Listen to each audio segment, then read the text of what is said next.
नमस्कार दोस्तों, कैसे हैं आप लोग। उम्मीद करता हूं कि आप लोग बहुत बढ़िया होंगे। ठीक है, देखिए आज के इस वीडियो में हम भारत से जुड़े हुए 5 बहुत ही महत्वपूर्ण टॉपिक के बारे में पढ़ेंगे।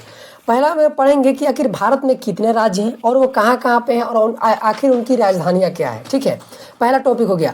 दूसरे टॉपिक में पढ़ेंगे कि आखिर भारत में कितने केंद्र शासित प्रदेश हैं। ठीक है, कहाँ पे है और केंद्र शासित प्रदेश की राजधानियाँ क्या है। ठीक है, देखिए बहुत विद्यार्थी को पता होता है, उनको लगता है कि केवल देश और राज्य का ही राजधानी होता है।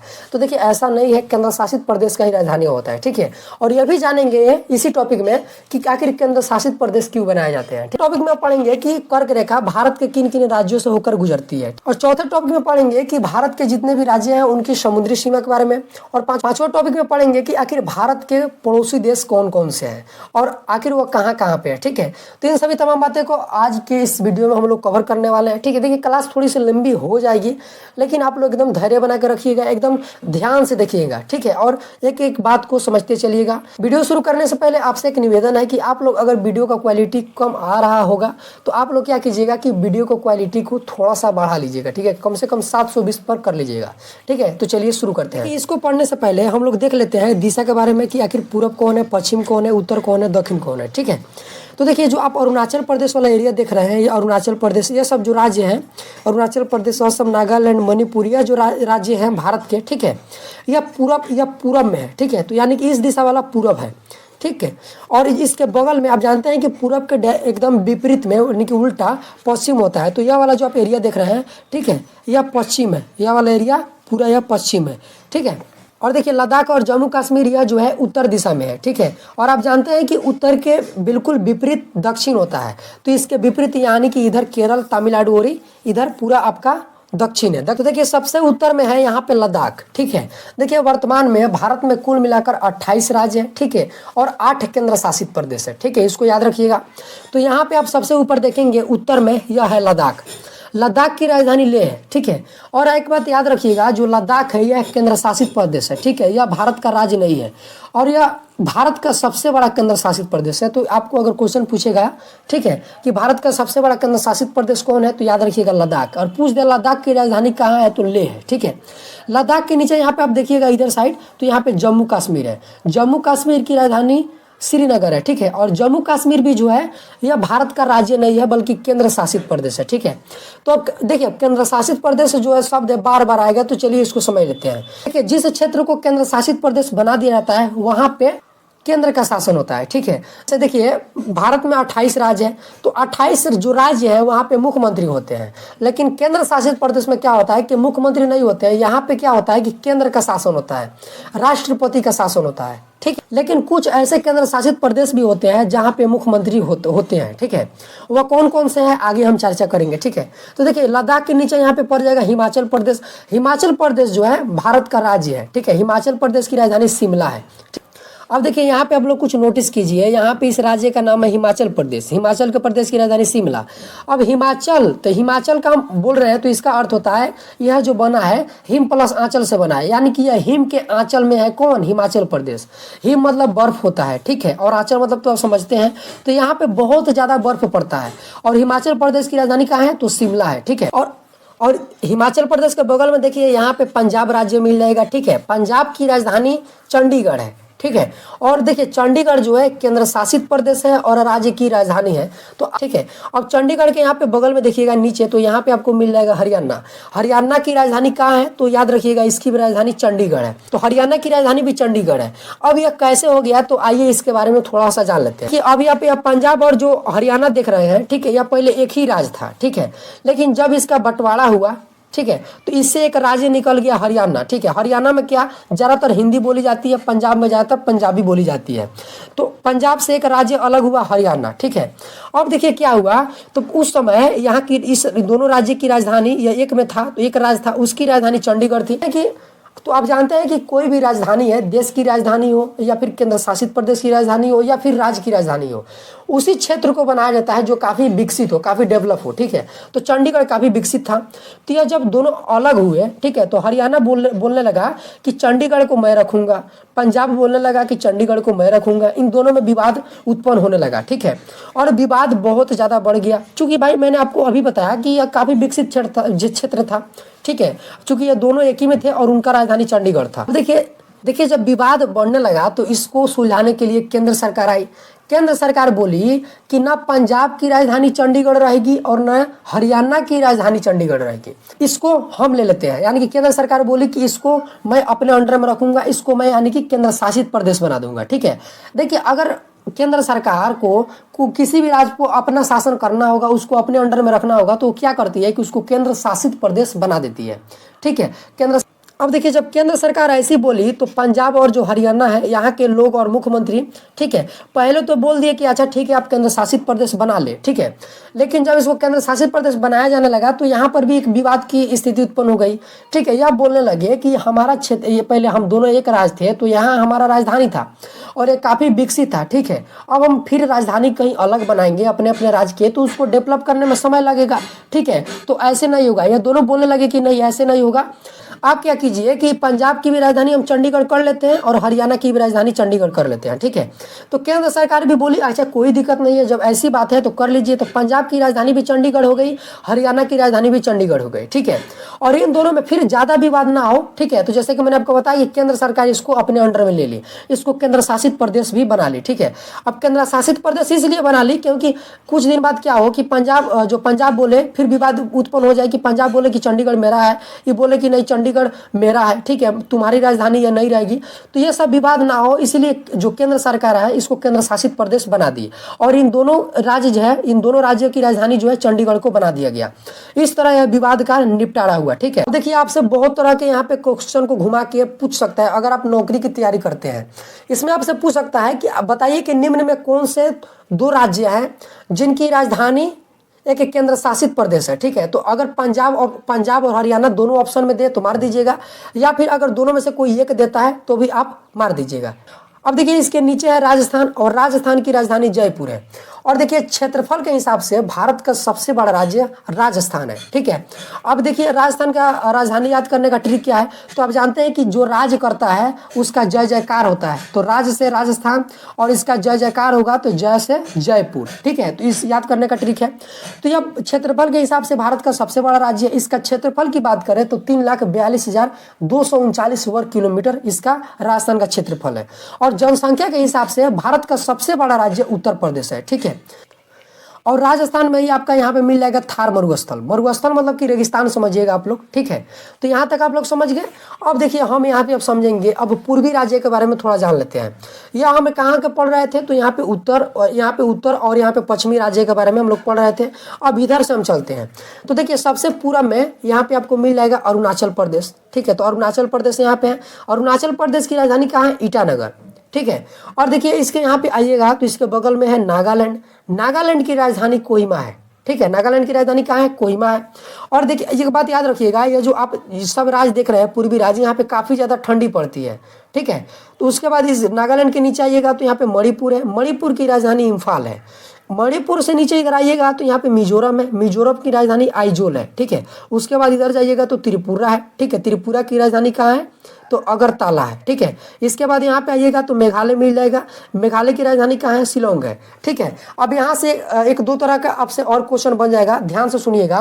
पूछेगा कि भारत का वो कौन सा राज्य है जहाँ पे सर्वाधिक वर्षा होती है, तो याद रखिए मेघालय। ठीक है, मेघालय जो शब्द है यह दो शब्दों के मिलने से बना है, मेघ प्लस आलय। मेघ मतलब समझते हैं वर्षा, आलय मतलब होता है घर।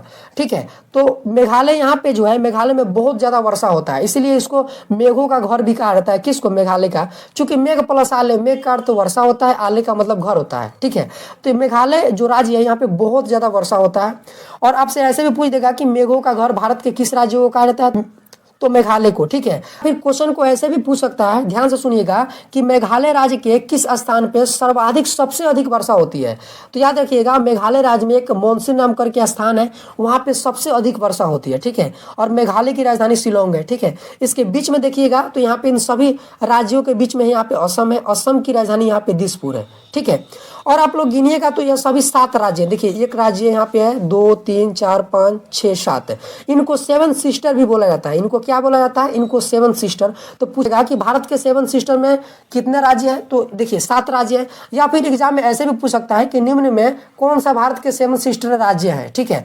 तो उसमें कोई भी राज्य का ऑप्शन दिया होगा, ठीक है, तो उसमें आप लोग टिक कर सकते हैं, तो यह ध्यान रखिएगा। यहाँ पे देखिएगा तो यहाँ पे भूटान है, भूटान की राजधानी यहाँ पे मिल जाएगी आपको थिम्पू, ठीक है। तो यह भारत का नहीं, यह देश है, ठीक है। यहाँ पे देखिएगा तो सिक्किम है, सिक्किम की राजधानी गंगटोक है, ठीक है। यह सिक्किम कहाँ है? तो यह उत्तर है, ठीक है, उत्तर में है। आपको एक दो तरह का क्वेश्चन और बन जाएगा, ठीक है। पूछेगा कि उत्तर पूर्वी राज्य में कितने राज्य हैं, तो याद रखिएगा 8 राज्य हैं। देखिए यह जो है पूर्वी राज्य हैं और सिक्किम जो है यह उत्तर में है, ठीक है। तो उत्तर पूर्वी राज्य बोले तो उत्तर के भी राज्य हो जाएंगे, पूरब के भी राज्य हो जाएंगे। तो उत्तर के एक राज्य सिक्किम याद रखिएगा, और पूरब के यहाँ पे 7, कुल मिलाकर 8 राज्य। तो उत्तर पूर्वी राज्य में कितने राज्य हैं, ठीक है, तो 8 राज्य हैं, समझ गए, कहा जाता है, ठीक है। अब यहाँ पे आइएगा तो यहाँ पे आपको मिल जाएगा बिहार। तो बिहार की राजधानी कहाँ है? पटना है, ठीक है। बिहार की राजधानी कहाँ है? पटना है। फिर बगल में आइएगा तो यहाँ पे मिल जाएगा उत्तर प्रदेश। उत्तर प्रदेश की राजधानी कहाँ है? तो लखनऊ है। यहाँ पे एक तरह का और मैंने अभी आपको बताया कि क्वेश्चन बन सकता है कि भारत का वो कौन सा राज्य है जहाँ पे सबसे अधिक जनसंख्या है, तो उत्तर प्रदेश है। और सबसे कम जनसंख्या वाला राज्य कौन सा है? तो सिक्किम है, ठीक है। सिक्किम में बहुत कम लोग रहते हैं। सिक्किम की राजधानी कहाँ है? गंगटोक है। अब देखिए यहाँ पे बिहार के नीचे आपको मिल जाएगा झारखंड। झारखंड की राजधानी रांची है। बिहार झारखंड पहले एक ही थे, बाद में इनको अलग कर दिया गया, ठीक है। और झारखंड के बिहार के यहाँ पे बगल में देखेंगे तो यहाँ पे पश्चिम बंगाल मिल जाएगा। पश्चिम बंगाल की राजधानी कोलकाता है। देखिए यह बांग्लादेश है जो कि बंगाल में नहीं है, और यहाँ पे बांग्लादेश के बगल में यहाँ पे पश्चिम बंगाल मिल जाएगा, ठीक है। पश्चिम बंगाल की राजधानी कहाँ है? तो कोलकाता है। और यहाँ पे बांग्लादेश की राजधानी ढाका, ठीक है। और तो यहाँ तक समझ गए, ठीक है। अब यहाँ आइए, देखिए यह है हमारा मध्य प्रदेश। तो मध्य प्रदेश की राजधानी यहाँ पे आपको मिल जाएगा भोपाल। देखिए मध्य मतलब होता है बीच, प्रदेश मतलब तो आप जानते ही हैं। तो यह इलाका जो है, यह प्रदेश बीच में है, इसीलिए इसका नाम रख दिया गया है मध्य प्रदेश। मध्य प्रदेश की राजधानी कहाँ है? तो भोपाल है, ठीक। और अब देखिए मध्य प्रदेश के पश्चिम में देखिएगा तो यहाँ पे एक आपको राज्य मिल जाएगा गुजरात, ठीक है। गुजरात की राजधानी कहाँ है? तो गांधीनगर है। अब हम पढ़ेंगे भारत के समुद्री सीमा के बारे में, तो यहाँ से आपको एक और ऑब्जेक्टिव क्वेश्चन क्लियर हो जाएगा, ठीक है। यहाँ पे हो सकता है कि आपके एग्जाम में आ जाए, ठीक है। तो उसमें समुद्री सीमा में इसी वीडियो में पढ़ेंगे, बस आप लोग थोड़ा सा इंतजार कीजिए, ठीक है। अभी यहाँ पे आइए, देखिए छत्तीसगढ़ है। छत्तीसगढ़ की राजधानी कहाँ है? तो रायपुर है। और छत्तीसगढ़ जो है मध्य प्रदेश से अलग हुआ है, ठीक। और यहाँ पे देखिएगा तो यहाँ पे उड़ीसा मिल जाएगा। उड़ीसा की राजधानी कहाँ है? तो भुवनेश्वर है। उड़ीसा से एक क्वेश्चन बन सकता है आपके एग्जाम में, आखिर चिल्का झील कहाँ है? तो चिल्का झील याद रखिएगा उड़ीसा है। और यह भारत का सबसे बड़ा खारे पानी का झील है, ठीक है, जो कि उड़ीसा में है। तो आप इसको याद करने का ट्रिक क्या है? तो आप याद रखिएगा, खारा मतलब होता है नमक। तो ज्यादा नमकीन चीज खा लेते हैं तो एकदम लगते हैं चिल्लाने, तो चिल्लाने से याद रखिएगा चिल्का झील, ठीक है, समझ गए, ठीक है। अब यहाँ पे आइए, यहाँ पे महाराष्ट्र आपको मिल जाएगा। महाराष्ट्र की राजधानी कहाँ है? तो यहाँ पे याद रखिएगा मुंबई, ठीक है। देखिए भारत की सबसे धनी राज्य की बात करा जाए तो उसमें महाराष्ट्र सर्वप्रथम में आता है। एग्जाम में ऐसे क्वेश्चन पूछता है कि भारत का सबसे धनी राज्य कौन सा है? महाराष्ट्र है, ठीक है। एक चीज मैं आपको बताना भूल गया यहाँ पे दिल्ली के बारे में, ठीक है। देखिए यहाँ पे है दिल्ली, जो कि उत्तर प्रदेश और हरियाणा के बीच सीमा लगाती है, ठीक है। यहाँ पे दिल्ली है, और दिल्ली जो है भारत का केंद्र शासित प्रदेश है, और दिल्ली की राजधानी नई दिल्ली है। तो आप, और दिल्ली की राजधानी कहाँ है? तो नई दिल्ली है। और दिल्ली तो आप जानते हैं कि भारत का केंद्र शासित प्रदेश है, ठीक है। और यहाँ पे आपका एक डाउट और भी क्लियर कर देता हूँ। बहुत विद्यार्थी नहीं जानते हैं कि आखिर दिल्ली और नई दिल्ली में अंतर क्या है। तो देखिए दिल्ली में कुल मिलाकर 11 जिले हैं। जिस तरह बिहार में, ठीक है, कुल मिलाकर 38 जिले हैं, उसी तरह दिल्ली में कुल मिलाकर 11 जिले हैं, जिसमें से एक जिला नई दिल्ली है, ठीक है। तो इसको आप लोग समझ गए। अब देखिए महाराष्ट्र से नीचे आइएगा तो यहाँ पे आपको गोवा मिल जाएगा। गोवा की राजधानी पणजी है, ठीक है। गोवा की राजधानी पणजी है। गोवा से एक तरह का क्वेश्चन बन सकता है आपके एग्जाम में कि क्षेत्रफल के हिसाब से भारत का सबसे छोटा राज्य कौन सा है? तो गोवा है। अब देखिए कर्नाटक के बगल में आइएगा तो यहाँ पे आपको आंध्र प्रदेश मिल जाएगा। आंध्र प्रदेश की राजधानी आपको कहीं कहीं हैदराबाद भी देखने को मिल सकता है, कहीं कहीं पे आपको अमरावती भी देखने को मिल सकता है। प्रदेश की दूसरी राजधानी बन रही है, वह है अमरावती, ठीक है। यहाँ पे देखिए यह सब तैयार हो गया है, लेकिन यहाँ पे कोई अभी काम नहीं हो रहा है, ठीक है। अब यहाँ पे जो इतना राजधानी वाला काम है यह हैदराबाद में ही होता है, ठीक है। तो अगर आपसे एग्जाम में पूछता है कि आंध्र प्रदेश की राजधानी कहाँ है, उसमें ऑप्शन में अगर अमरावती नहीं दिया रहता है, हैदराबाद दिया रहता है, तो हैदराबाद सही है। अगर हैदराबाद नहीं दिया रहता है, अमरावती दिया रहता है, तो आप वहां पर भी टिक लगा सकते हैं, ठीक है। तो यह भी आप लोग बात ध्यान रखिएगा। देखिए यह दोनों जो है पहले एक ही राज्य थे और यह दोनों अलग अलग हुए, ठीक है। कर्नाटक और आंध्र प्रदेश के नीचे आइएगा तो सबसे अंतिम में यहाँ पे मिल जाएगा आपको केरल। केरल की राजधानी तिरुवनंतपुरम, ध्यान रखिएगा केरल की राजधानी तिरुवनंतपुरम, ठीक है। और यहाँ पे केरल के यहाँ पे बगल में मिल जाएगा पुरम में तमिलनाडु, तो तमिलनाडु की राजधानी चेन्नई है, ठीक है, जो कि यहाँ पे है। और यहाँ पे याद रखिएगा जो पुडुचेरी है यहाँ, और यहाँ पे देखिए यहाँ पे आपको पुडुचेरी देखने को मिल जाएगा। पुडुचेरी क्या है, तो भारत का यह केंद्र शासित प्रदेश है और पुडुचेरी की राजधानी जो है यह भी पुडुचेरी है, ठीक है। हमें ऐसे पूछ सकता है कि पुडुचेरी भारत के किस राज्य में स्थित है, तो याद रखिएगा तमिलनाडु में स्थित है। और आपसे एग्जाम में ऐसे भी पूछता है कि कन्याकुमारी का है, तो अब याद रखिएगा कि तमिलनाडु में है, ठीक है। अब इसको आप लोग याद रखिएगा। अब देखिए यहाँ पे केंद्र शासित प्रदेश, आइए हम जान लेते हैं। तो केंद्र शासित प्रदेश में लगभग आपको मैंने बहुत बता दिया है। यहाँ पे देखिए यहाँ पे आपको मिल जाएगा दादर एवं नगर हवेली और दमन और दीव, और इन दोनों का राजधानी कहाँ है, तो याद रखिएगा दमन। दादर एवं नगर हवेली और दमन और दीव का राजधानी कहाँ है, तो दमन है, ठीक है। और यह केंद्र शासित प्रदेश है। केंद्र शासित प्रदेश को अंग्रेजी में बोलते हैं यूनियन टेरिटरी। देखिए अब यहाँ पे आपको मिल जाएगा लक्षद्वीप, ठीक है, यह भारत का केंद्र शासित प्रदेश है, ठीक है। तो यहाँ पे देखिएगा आप लोग यहाँ पे छोटे छोटे जो यहाँ पे जो द्वीप देख रहे हैं, ठीक है, द्वीप को अंग्रेजी में आइलैंड बोला जाता है, तो यह जो है लक्षद्वीप है, ठीक है। ये इसको लक्षद्वीप की राजधानी कावरती है, ठीक है। तो आइएगा तो यहाँ पे देख सकते हैं मिल जाएगा आपको अंडमान और निकोबार द्वीप समूह। अंडमान और निकोबार द्वीप समूह की राजधानी क्या है, तो पोर्ट ब्लेयर, ठीक है, यह भी भारत का केंद्र शासित प्रदेश है।